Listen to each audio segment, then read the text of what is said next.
Or is he F-22? He's gonna come up in these clouds. Major Larson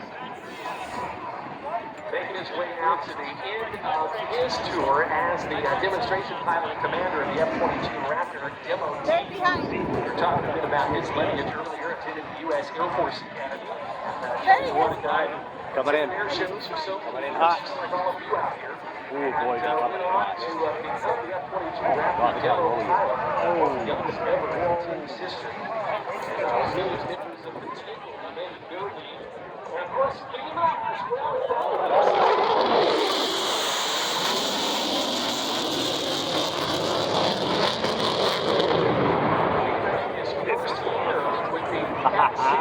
Demonstration. By the way, the airplane celebrating its 50th anniversary this year.